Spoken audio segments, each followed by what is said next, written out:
DRI का राय है तो एक वाइडर है।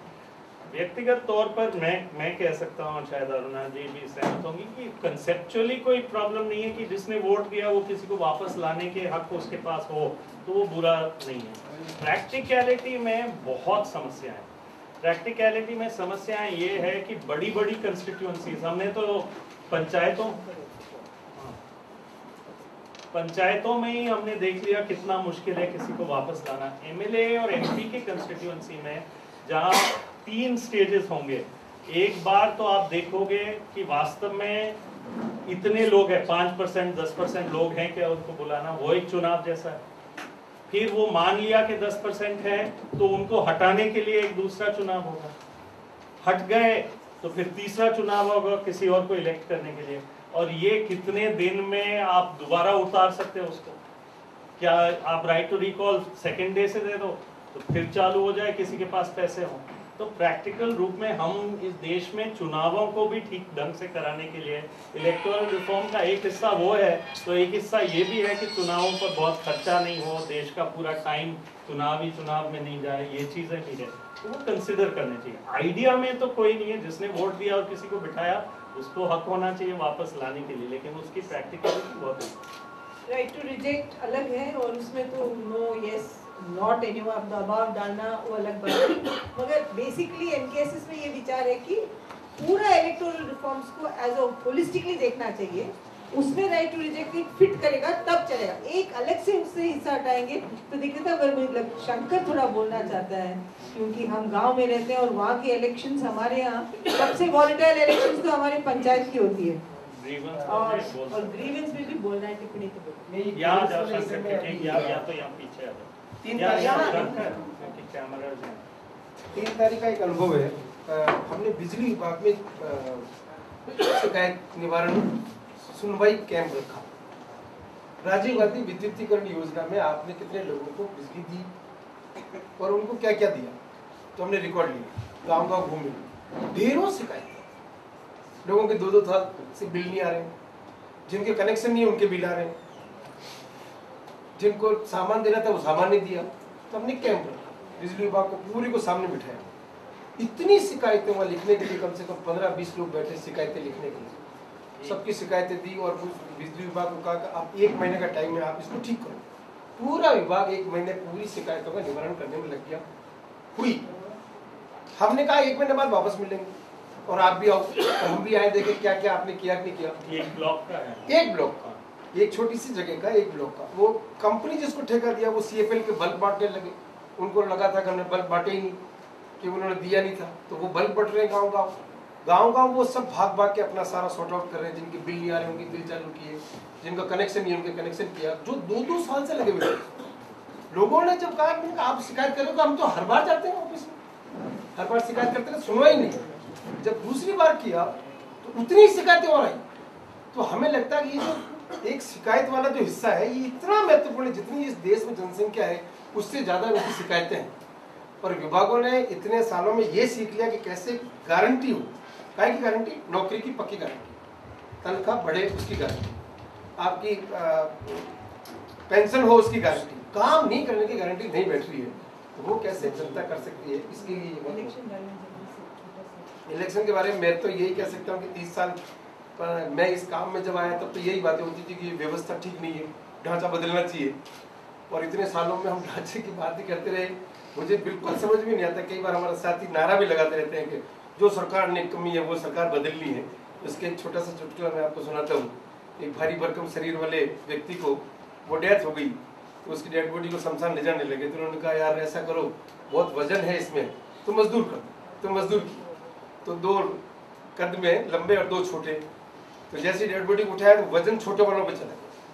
और वो रास्ते में बोलते हैं हमारे मारवाड़ी में, राम नाम सत्य है ठेठ गया गत है, मतलब तो वो बोले राम नाम सत्य है, तो वो छोटे वालों ने कहा माँ की खोटी गत है, मतलब हमारी बुरी हालत है कि वजन हमारे ऊपर आ गया। तो उन्होंने कहा थोड़ा रुको यार, बदल देंगे आगे जाके।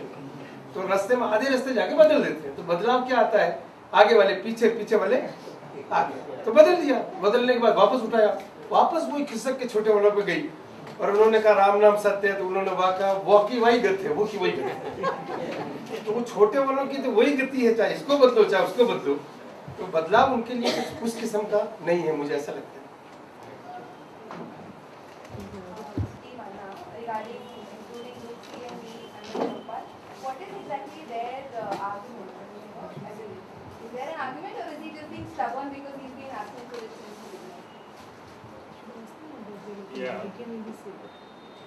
I think basically we will tell you what we feel, but what they feel you should ask them. Because you said that you had.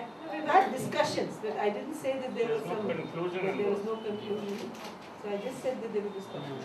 Yeah, no, I agree that it's not fair for us to recount what they say because we may not do it well enough. They continue to feel that what we are doing is impractical. They shouldn't actually quote, but anyway, what they've said even on TV and many places, if someone goes to a thana even for murder or rape, it's very difficult to file a complaint. So how will they be able to file? Now, our problem is today we can't close down the thanas. For murder, rape, dacoity, loot, that's where we have to go. We have to make that thana work. And our second issue is that Lokpal Thana, what guarantee is it that that will be any better? So we think it's better to have a check and balance. That's our argument. Now their argument, I think you should go to it. तो महाराष्ट्र में अभी बहुत से महीने हो गए कि RTI commissioner ही appoint, इसमें जो कानून है उसको ही इस्तेमाल होने से रोक रहे हैं गवर्नमेंट, इसके बारे में। इसीलिए हम कहते हैं कानून बन जाता है फिर भी हमें लड़ना पड़ता है। तो कानून तो बन गया और वो तो क्या है 11 कमिश्नर तक हो सकता है कि क्यों ये सरकार इतने कम कमिश्नर्स अपॉइंट करती है। हर स्टेट गवर्नमेंट में 2-3 से ज़्यादा 4 से ज़्यादा कहीं नहीं है, मेरी नज़र में तो कहीं नहीं है। अब ये इतने छोटे संख्या में अपॉइंट करते हैं, इतने सारे केसेस आते हैं, तो हमें आंदोलन करना पड़ेगा, डिमांड करना पड़ेगा, एजिटेट करना पड़ेगा, दबाव डालना पड़ेगा। प्रेशर कैसे बनाते हैं उसमें वो कानून लागू होगा। इसलिए कोई भी कानून बनाने का जो पहलू है वो अंत नहीं है। It's the beginning of another campaign. हम यही मानते हैं, one campaign ends and another campaign begins. तो आपको इसके लिए एजिटेट करना पड़ेगा, पॉलिटिकली दबाव डालना पड़ेगा, तब जाके वो होना है और होना चाहिए। कम से कम एक जना, एक कमिश्नर कितने केसेस निपटा सकता है, how many can he deal with, उसके हिसाब से कोई रैशनल प्रोपोर्शन तो होना ही चाहिए। There's huge pendency in Maharashtra. Pendency is huge in Maharashtra. After your SIC was retired and then you haven't got another one in this state. Additional question. In this regard, I have a question. The appointment of commissioners. It's a committee of three. That's the leader of opposition, chief minister, and the deputy chief minister who decides this. And often many people with very shady past come as in commissioners. It has become a prize post team after retirement. Do you think there should be more transparency in the way commissioners are appointed? Yeah, definitely must be more transparency. Actually, वो draft law में हम लोगों ने कहा था chief minister, leader of opposition and chief justice का representative. अब वो आने लग गया, जैसे ग्रीवेंस रिड्रेस लॉ का जो गवर्नमेंट ने वेबसाइट पे डाला है, यही कॉम्बिनेशन डाला है, chief minister, leader of opposition and one representative of the chief justice. अब इसमें थोड़ी सी बहस नहीं, डिफरेंसेस टीम अन्ना ने हमें कहा है कि ये 3 जो आप कह रहे हैं, यहाँ भी 2 मिल जाएंगे और कल्यूजन होगा तो बड़ा होना चाहिए। हमने कहा हाँ, हम तैयार हैं, हम भी समझते हैं कि शायद 2 उन 3 में से मिल सकते हैं, कोई भी 2, तो थोड़ा बड़ा हो तो अच्छा है। हमारा यही डर था, बहुत बड़ा कर दो तो भी उसके और झंझट होते हैं, वो कोलिजियम नहीं मिलता है, वो अपने लोग नहीं मिलते हैं, वो कब बैठेंगे, वो कैसे, तो नियुक्तियाँ is a very big question. लेकिन वो उस पर हम इतने हमें लगता है ट्रांसपेरेंट जरूर पूरी तरह ट्रांसपेरेंट होना चाहिए। And there must be a search committee process, क्योंकि वो बहुत क्रूशल होगा कि who the search committee is putting up as possible out of the 5, that this is a panel that will be. And there must be definite answerability for the delay. How can they leave such an important office without an appointment? But this is true of all the commissions. आप Women's Commission को देखिए, वहाँ भी यही हाल है। Human Rights Commission, उसमें हमारे तो राजस्थान में तो कह सकती हूँ सबके लिए एजिटेट करना पड़ रहा है हम लोगों को, और वहाँ अपॉइंटमेंट्स नहीं हो रहे हैं। तो इसलिए हम लोगों को ये कहना पड़ेगा और हम लोगों को दखल भी देनी पड़ेगी somewhere about critiquing in the public domain, press से, मीडिया से करना पड़ेगा when you find people of ill qualified people occupying those offices.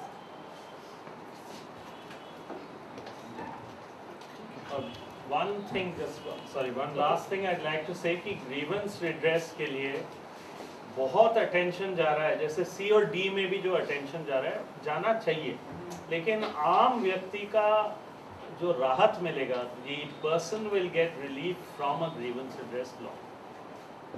Anti-corruption law is years of involvement. Even if you say that you have to sort out the case in 2 years, in 2 years you will have to go and give bayans. It is a criminal investigation, forensic lab will be brought in. Grievances, we have said, just at a district basis, on the basis of penalty and compensation, you can make the system respond and people will get what they want. Our appeal to you is, please do, when you go to the website, NCPRI has a draft law, which we think is very good. Government has a draft law. There are 4 shortcomings in the government law which we'd like to bring before you that we think we should. Number 1, that the government law has said that the independent authority will be at the, just 4 points, will be at the state level. We are saying it should be at the district level because इतने grievances state level पर जाएंगे वो काम ही नहीं कर पाएगा. दूसरा है कि हम लोगों ने कहा है compensation भी होना चाहिए गवर्नमेंट के लॉ में, केवल पेनल्टी. तीसरा है, हम कह रहे हैं कि एक जनता सहायता केंद्र हर ब्लॉक में बनना चाहिए ताकि वो ग्रीवेंसेस लिखने में मदद कर ले जनता को. वो इंडिपेंडेंट होना चाहिए किसी भी विभाग से, जो शंकर ने बात कही, ताकि जो हम लोग काम करते हैं वो काम करें, ट्रैकिंग करें.